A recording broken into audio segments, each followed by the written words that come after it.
कहानी की शुरुआत होती है एक ऐसे सीन से जिसे देखकर रूह कांप जाए। अंधेरे कमरे में एक आदमी एक लाश पर एसिड डाल रहा है। उसके चेहरे पर एक अजीब सा सुकून है। साफ दिखता है कि ये उसका पहला शिकार नहीं है। उसने पहले भी कई लोगों को मारा है। इस आदमी का नाम नमूरा है, एक सनकी लेकिन बेहद शातिर कातिल जो मानता है कि किसी को बेरहमी से मारना भी एक तरह की कला है और वो चाहता है कि उसकी ये कला पूरी दुनिया देखे। एक लड़की को मारे हुए उसे बस कुछ ही घंटे हुए थे कि वो दूसरे शिकार की तलाश में निकल गया। देर रात को रास्ते में उसे एक लड़की नजर आई जो अपने छोटे भाई को कार के सामने धक्का देकर मारने की कोशिश कर रही थी। लेकिन जब वो ऐसा नहीं कर पाई तो वो खुद भी उसके साथ मरने की कोशिश करने लगी। लेकिन कार वाले ने ऐन मौके पर ब्रेक लगा दिया और उनकी जान बचा ली। नमूरा ने उसका पीछा किया और देखा कि उस लड़की के पास ही में फूलों की दुकान है। उसी पल उसने तय कर लिया कि अगला शिकार यही होगी। अगले दिन वो कस्टमर बनकर फूल खरीदने के बहाने उसकी दुकान में गया। वो उसके बारे में जानना चाहता था, लेकिन तभी एक बूढ़ा आदमी बीच में आ गया जिसने नमूरा का ध्यान भटका दिया। कुछ बच्चों ने उसकी कार पर खरोच मार दी थी और वो गुस्से में उन पर चिल्ला रहा था। नमूरा ने उस लड़की से कहा, बस 1 मिनट, मैं अभी आता हूँ। इसके बाद वो उस आदमी के पास गया और उसके कान में कुछ ऐसा कहा जिसे सुनकर डर के मारे उसके पसीने छूटने लगे और वो बिना कुछ बोले वहाँ से भाग खड़ा हुआ। इसके बाद नमूरा वापस दुकान में आया और उसने कुछ फूल खरीदे। जब उसे पता चला कि इस लड़की का बिजनेस ठीक नहीं चल रहा तो उसने और भी फूल पैक करवा लिए ताकि उसका भरोसा जीत सके। हिसाई ने पूछा, सर आपने उस आदमी को क्या कहा था कि वो चुप हो गया? आमतौर पर वो कभी पीछे नहीं हटता। नमूरा ने मुस्कुराते हुए जवाब दिया, मैंने उसे कहा कि मैंने उसकी कार का नंबर नोट कर लिया है और अगर उसने दोबारा इन बच्चों को डांटा तो मैं उसका पीछा करूंगा और उसके टुकड़े करके नदी में फेंक दूंगा। हिसाई को लगा कि वो मजाक कर रहा है, लेकिन वो सच का अंदाजा नहीं लगा पाई। उसके शिकार बड़ी आसानी से उस पर भरोसा कर लेते थे और अफसोस हिसाई भी वही गलती कर रही थी। इसके बाद नमूरा देर रात को एक साइबर कैफे में गया। वहाँ वो अपने किए गए मर्डर्स की सारी वीडियोस डार्क वेब पर अपलोड करता था। हर बार की तरह इस बार भी उसने बड़ी सावधानी से काम लिया और कीबोर्ड से अपनी उंगलियों के निशान मिटा दिए ताकि पुलिस उसके क्राइम्स की कोई कड़ी जोड़ ही ना पाए। जैसे ही वीडियो डार्क वेब पर अपलोड होती है, दुनिया भर में डार्क वेब पर बैठे लोग उस वीडियो को देखने लगते हैं। हम इंडोनेशिया में एक आदमी को देखते हैं जो बड़े गौर से नमूरा की वीडियोस देख रहा होता है। इस आदमी का नाम बायू है। बाहर से देखने पर वो एक आम इंसान लगता है, लेकिन उसे इस तरह की घिनौने और वोलेंट वीडियोस देखना बहुत ज्यादा पसंद है। बायू कभी एक प्रोफेशनल रिपोर्टर हुआ करता था, लेकिन वो अपने काम में इतना ईमानदार था कि उसने एक बार एक बड़े आदमी से पंगा ले लिया। उस आदमी ने बायू के पेट पर ऐसी लात मारी कि अब हालात ऐसे हैं कि बायू को एक कैमरामैन की नौकरी करनी पड़ रही है, जिसमें वो बिल्कुल भी अच्छा नहीं है। एक बार बायू एक वायरल स्टोरी कवर करने की कोशिश कर रहा था, लेकिन जब उसे कोई फुटेज नहीं मिली तो उसने खुद ही अपने टारगेट का पीछा करना शुरू कर दिया ताकि वो किसी तरह एक्सक्लूसिव फुटेज निकाल सके। उस टारगेट का नाम था धर्मा, एक बड़ा और ताकतवर बिजनेसमैन। जैसे ही धर्मा को पता चला कि ये वही रिपोर्टर है जिसने पहले उसकी इमेज खराब की थी, तो उसने अपने आदमियों को भेजकर बायू की जमकर पिटाई करवाई। उन्होंने न सिर्फ बायू को मारा बल्कि उसका कैमरा भी तोड़ दिया और उसकी कार के टायर पंचर कर दिए ताकि वो उनका पीछा ना कर सके। अगले दिन बायू को पता चला कि कोर्ट ने धर्मा को अपनी पत्नी को पीटने के आरोपों से बाइज्जत बरी कर दिया है। ये सुनते ही उसकी बची कुची उम्मीदें भी टूट गईं। तनाव से भरा हुआ बायू एक बार फिर से वॉयलेंट वीडियोस देखने लगा, लेकिन तभी अचानक उसकी बेटी कमरे में आ गई और उसने झट से लैपटॉप बंद कर दिया। इसके बाद बायू अपनी बेटी लिली को उसकी माँ के पास छोड़ने गया। बायू अपनी पत्नी डीना से बहुत प्यार करता था, लेकिन जब उसकी नौकरी चली गई तो वो अक्सर चिड़चिड़ा और तनाव में रहने लगा। यही तनाव उसके रिश्ते में धीरे धीरे दरार बन गया और आखिरकार डीना ने उसे तलाक दे दिया। अब क्योंकि धर्मा के लोगों ने उसकी कार को पंचर कर दिया था, इसलिए वो घर आने के लिए कैब बुक करता है।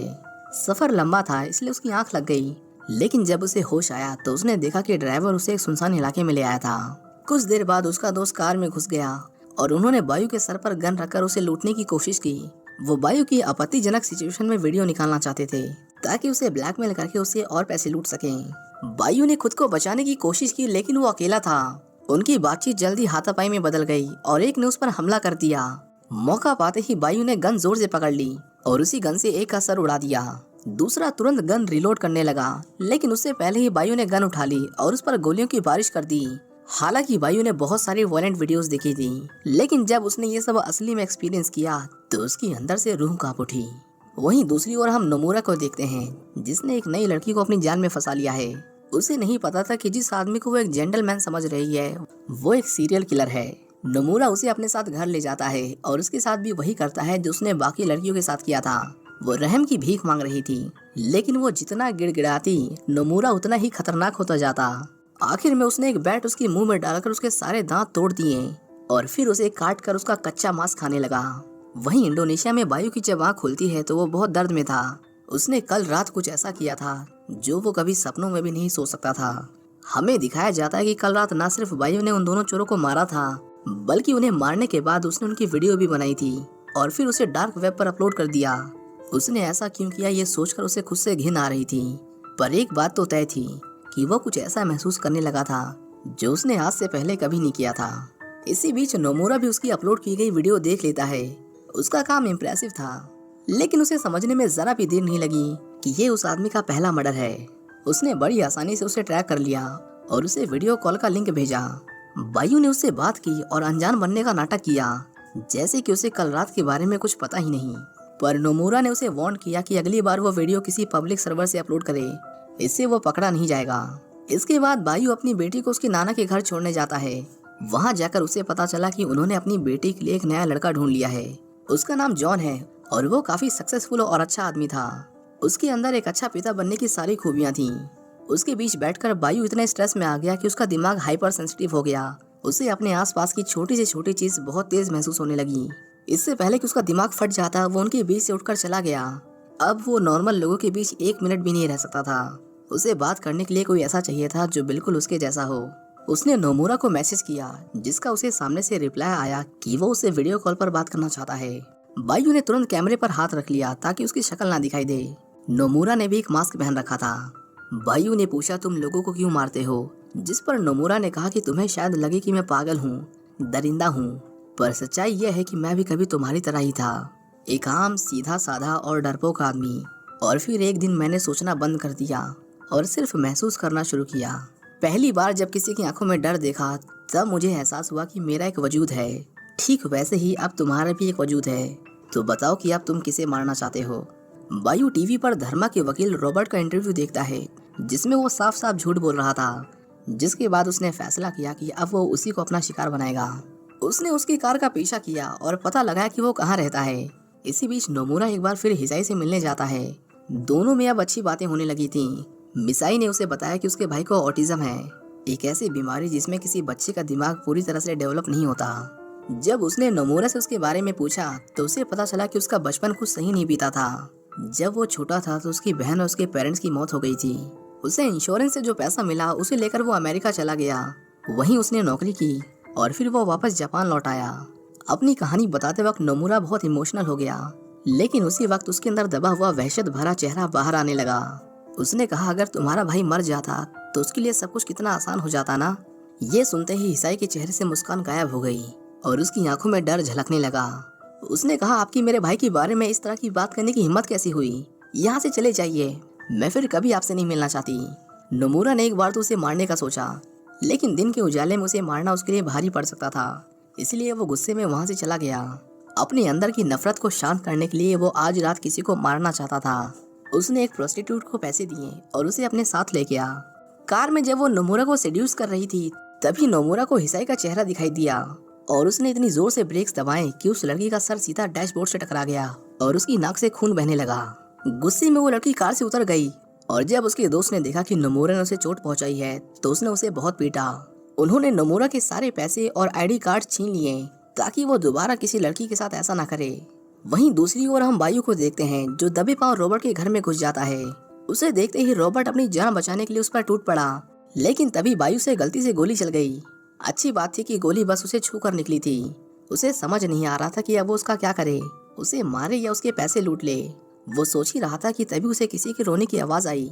रॉबर्ट ने कहा, वहाँ मत जाओ, वहाँ कोई नहीं है। लेकिन बायू ने उस आवाज का पीछा किया और जब उसने पर्दा हटाया तो उसे रॉबर्ट के बाथरूम में एक बच्चा मिला, जिसे रॉबर्ट ने बहुत टॉर्चर किया था। इसके बाद बायू ने उसे इतना पीटा कि दर्द के मारे उसकी रूह कांप उठी। रॉबर्ट ने कहा, मेरी भी तुम्हारी तरह एक बेटी है, मुझ पर रहम करो। लेकिन उसने जो उस बच्चे के साथ किया था उसकी कोई माफी नहीं थी। बायू ने उस पर पेट्रोल डाला और बिना एक पल हिचकिचाए उसे जिंदा जला दिया। उसे फाइनली किसी का मर्डर करने की एक वजह मिल गई थी और वो वजह थी लोगों को इंसाफ दिलाना। अगले दिन जब वो अपनी बेटी से मिलने गया तो वो पहले से ही गुस्से में था और जॉन को उसके साथ देखकर उसका गुस्सा और फूट पड़ा। उसकी भड़की हुई आवाज और बर्ताव देखकर एली सहम गई। डीना भी अब उसे और बर्दाश्त नहीं कर सकी। उसने चिल्लाते हुए कहा, यहाँ से चले जाओ और फिर कभी अपनी शक्ल मत दिखाना। वहीं जापान में नोमुरा हिसाई के भाई से मिलता है, जो अकेला बैठा फूट फूट कर रो रहा था। पूछने पर उसे पता चला कि स्कूल में बच्चे उसे परेशान करते हैं और आज तो उन्होंने उसे पीटा भी। नोमुरा उसे समझाता है कि ये दुनिया कमजोर लोगों के लिए नहीं है, तुम्हें उनसे लड़ना होगा। उसने उसे एक टेजर दिया और कहा, अगर अगली बार कोई तुम्हें तंग करे तो इसका इस्तेमाल करना। जल्द ही बायू रॉबर्ट की वीडियो डार्क वेब पर अपलोड कर देता है और जब नोमुरा ने वो वीडियो देखा तो उसे यकीन ही नहीं हुआ कि ये आदमी अपने पहले मर्डर के बाद ही इतना बेरहम हो गया। बायू ने उसे कॉल किया, वो जानना चाहता था कि ये सब कैसे करते हैं। नोमुरा उसे समझाता है कि पहली बार हमेशा आसान होता है, लेकिन अब तुम्हें परेशानी होगी। पकड़े जाने का डर तुम्हें चैन से सोने नहीं देगा, पर घबराना मत, वो हमें कभी नहीं पकड़ पाएंगे। अब तुम उसे ढूंढो जिसे मारकर तुम्हें सबसे ज्यादा खुशी मिलेगी। बायू जानता था कि वो किससे सबसे ज्यादा नफरत करता है। वो धर्मा की कार का पीछा करते हुए उसके होटल में जाता है, लेकिन वो जैसे ही कमरे में घुसा उसने पाया कि वो गलत आदमी का पीछा कर रहा था। ये धर्मा का बेटा था और अब बायू उलझन में है कि उसके साथ क्या किया जाए। लड़का घबराते हुए बोला, मैं अपने बाप जैसा नहीं हूँ, प्लीज मुझे जाने दो, मैं किसी को कुछ नहीं कहूँगा। उससे बात करते वक्त उसे याद आया कि उसकी आवाज तो कहीं सुनी सुनी लग रही है। उसी पल बायू भी समझ गया कि उसने उसे पहचान लिया है और बिना देर किए उसने धर्मा के बेटे को गोली मार दी। वहीं दूसरी ओर हम नोमुरा को देखते हैं जो एक लड़की का पीछा कर रहा था। इसी बीच उसकी नजर उस आदमी पर पड़ी जिसने उसे पीटा था। उसे देखते ही उसकी आंखों में खून उतर आया और उसने उसका क्लब के अंदर तक पीछा किया। जैसे ही वो आदमी बाथरूम में गया, नोमुरा उसके साथ साथ अंदर आया। उसने धीमी आवाज में कहा, पहचाना मुझे? वो कुछ समझ पाता उससे पहले ही नोमुरा ने उस पर चाकू से हमला कर दिया। आमतौर पर वो सिर्फ लड़कियों को मारा करता था, लेकिन पहली बार किसी आदमी को मारकर उसका दिमाग खराब हो गया। उसकी शक्ल पर ही दिख रहा था कि उसे मजा नहीं आया। वो जैसे ही बाहर जाने लगा उसे वो लड़की दिखाई दी जो उस रात बचकर भाग गई थी। नोमुरा उसे पकड़कर बाहर ले आया और उसे मार मार कर बेहोश कर दिया। उसकी बॉडी को डिक्की में डालते वक्त कुछ पुलिस वाले उसके पास आते हैं और उसे बताते हैं कि सर, आपकी कार नो पार्किंग जोन में खड़ी है। उनमें से एक को उस पर शक हुआ, इसलिए उसने नोमुरा को उसका लाइसेंस दिखाने को कहा। उन्हें वो काफी पढ़ा लिखा और अमीर लगा, इसलिए उसके सीनियर ने कहा उसे जाने दो। इसी बीच वो लड़की कार से बाहर आ जाती है, लेकिन नोमुरा ने पुलिस वालों के पलटने से पहले ही उसे दोबारा स्टैब करके लॉक कर दिया। वहीं दूसरी ओर धर्मा के बेटे को मारने के बाद बायू वहां से निकलने का रास्ता ढूंढ रहा था। जल्द ही गार्ड्स दरवाजा तोड़कर अंदर आ गए और इंडोनेशिया के सबसे पावरफुल आदमी के बेटे की लाश देखकर उन्होंने तुरंत मैन हंट चालू कर दिया। बायू एक अलमारी में छिपा हुआ था, लेकिन जैसे ही गार्ड्स को उस पर शक हुआ वो तुरंत बाहर की ओर भागने लगा। वहाँ एक नहीं, दो नहीं, बल्कि सैकड़ों गार्ड्स ने उसे देख लिया था। उन्हें देखकर उसकी सांसें तेज होने लगी और उसे एड्रेलिन का इतना तेज डोज मिला कि वो भीड़ को चीरते हुए ऐसा भागा कि कोई उसे पकड़ नहीं पाया। गार्ड ने उसका बेसमेंट तक पीछा किया, लेकिन किसी तरह उनसे अपनी जान बचाते हुए बायू ने मेन गेट बंद कर दिया। उन्होंने उसका मास्क नोच डाला, लेकिन खुशकिस्मती से उसका मुंह उल्टी डायरेक्शन में था, इसलिए किसी ने उसका चेहरा नहीं देखा। इस पूरी सिचुएशन से एक बात साफ थी कि जब बात इंसान की जान पर बनाती है तो वो किसी भी सिचुएशन से यूं निकल सकता है। वहीं दूसरी ओर नोमुरा उस लड़की को मारने की तैयारियां कर रहा था। इस बार वो कुछ स्पेशल करने वाला है। उधर बायू पूरी रात भागकर इतना थक गया था कि अगली सुबह जब उसे होश आया तो उसका पूरा शरीर दर्द से मानो टूट रहा था। ठीक उसी वक्त नोमुरा उसे वीडियो कॉल करता है। बायू कल रात के एक्सपीरियंस से पहले से ही डरा हुआ था और जब उसने देखा कि नोमुरा उस लड़की को उसकी आंखों के सामने मारने वाला है तो उससे ये सहन नहीं हुआ और उसने चिल्लाकर नोमुरा को रोकने की कोशिश की। वो जानना चाहता था कि उसकी वजह क्या है, वो लोगों को क्यों मारता है, लेकिन नोमुरा ने जवाब दिया कि वो ये सब उसे सिखाने के लिए कर रहा है। बायू समझ गया कि ये आदमी साइको है और उसके सारे विक्टिम्स बेगुनाह लोग थे। वो उस लड़की की जान के लिए गिड़गिड़ाने लगा, लेकिन सिर्फ इतना उसका मन बदलने के लिए काफी नहीं था। नोमुरा कुल्हाड़ी से उस लड़की के सर के 2 टुकड़े करने ही वाला था कि तभी कोई बेल बजाता है। हम देखते हैं कि दरवाजे पर मिसाई खड़ी है जो उससे अपने भाई के बारे में बात करना चाहती है। नोमुरा ने दरवाजा खोला और अंदर आते ही मिसाई उस पर भड़क उठी। उसने कहा, तुम्हारे कहने पर मेरे भाई ने अपने क्लासमेट पर अटैक किया, उसे स्कूल से निकाले जाने के बारे में बातें हो रही हैं। तुम एक बच्चे को ये सब कैसे सिखा सकते हो? नोमुरा ने कहा, वो बिल्कुल मेरी तरह है, वो भी अपनी बहन से प्यार करता है जैसे मैं करता था, लेकिन वो कमजोर है। मैंने देखा था उस रात कैसे तुमने उसे सड़क पर छोड़ दिया ताकि एक गाड़ी उसे कुचल कर चली जाए। तुम उसे मारना चाहती हो और वो मुझे तुम्हारी आंखों में साफ साफ दिखाई देता है। मिसाई ने उसे कहा कि तुम पूरा सच नहीं जानते। उस रात मैं भी उसके साथ मरना चाहती थी, लेकिन मैं ऐसा नहीं कर पाई और मैं अपने भाई से बहुत प्यार करती हूँ। अपनी जिंदगी आसान करने के लिए उसे मारने के बारे में सोच भी नहीं सकती। नोमुरा समझ गई कि आदमी साइको है उसने कहा आज के बाद मेरे भाई से दूर रहना। वहीं दूसरी ओर उस लड़की को होश आ जाता है। बायू जो अभी भी कॉल पर था उसे कहता है कि चिल्लाओ, जितनी जोर से चिल्ला सकती हो। जल्दी उसकी चीख हिसाई ने सुन ली। नोमुरा उसे चुप कराने के लिए जाने ही वाला था, पर तभी उसे एहसास हुआ कि अब बहुत देर हो चुकी है, उसे उन दोनों को मारना होगा। उसने हिसाई का गला दबाने की कोशिश की, लेकिन हिसाई ने उसी की टेजर गन से उसे जोर का झटका दे दिया और उस लड़की की आवाज का पीछा किया। आखिर में वो टॉर्चर रूम को ढूंढ लेती है। बायू ने उन्हें कहा यहाँ से भाग जाओ, इससे पहले कि वो वापस आ जाए। वहाँ से निकलते ही वो एक दूसरे कमरे में आती हैं और वहाँ जो उन्होंने देखा वो सच में बहुत डरावना था। अंदर एक लाश थी जो पूरी तरह सड़ चुकी थी। अचानक नोमुरा ने उन पर हमला कर दिया, लेकिन मिसाई ने बड़ी तेजी से उसके सर पर फ्लावर पॉट दे मारा, जिससे वो कुछ देर के लिए दर्द से सुन्न पड़ गया। दोनों किसी तरह बाहर आईं, लेकिन जैसे ही मिसाई ने कार स्टार्ट की, नोमुरा फिर से उन पर अटैक कर देता है। वो दूसरी वाली लड़की रेंगते हुए भागने की कोशिश करती है, लेकिन अफसोस नोमुरा उसे पकड़ लेता है। इसके बाद खून से सना हुआ नोमुरा बायू के पास आता है और उसे बताता है कि उन दोनों ने सच में बहुत अच्छी कोशिश की, लेकिन शिकार चाहे जितना भी तेज दौड़े, शिकारी से कभी नहीं बच सकता। बायू ने तुरंत लैपटॉप बंद कर दिया और सोने चला गया। जब उसे होश आया तो उसने देखा कि उसकी बेटी उसके घर में थी। डीना उसे आखिरी बार गुड बाय कहने आई थी। बायू को एहसास हो गया था कि उसने कितना गलत किया। वो उससे माफी मांगता है और उनसे वादा करता है कि वो सब कुछ ठीक कर देगा। डीना उसे बहुत समझाने की कोशिश करती है, लेकिन आखिर में उसने कॉम्प्रोमाइज कर लिया और फैसला किया कि वो इस रिश्ते को एक और मौका देगी। वहीं दूसरी ओर नोमुरा अपनी बहन की लाश को आखिरी बार गुड बाय कहता है। एक नई शुरुआत के लिए उसका पुरानी चीजों को दफन करना जरूरी हो गया था, इसलिए उसने अपनी बहन की सालों पुरानी लाश को आग लगा दी। हम देखते हैं कि बायू अपनी बेटी को स्कूल छोड़ने जाता है। जब डीना उसके घर की सफाई कर रही थी तभी उसे तकिए के नीचे एक गन मिलती है। उसकी आवाज से बायू समझ जाता है कि उसे कुछ तो मिला है, इसलिए वो तुरंत घर जाता है। वापस आकर उसने डीना को आवाज लगाई, लेकिन उसका कोई जवाब नहीं आया। उसे सामने एक कैमरा दिखाई दिया, पर वो उसका नहीं था।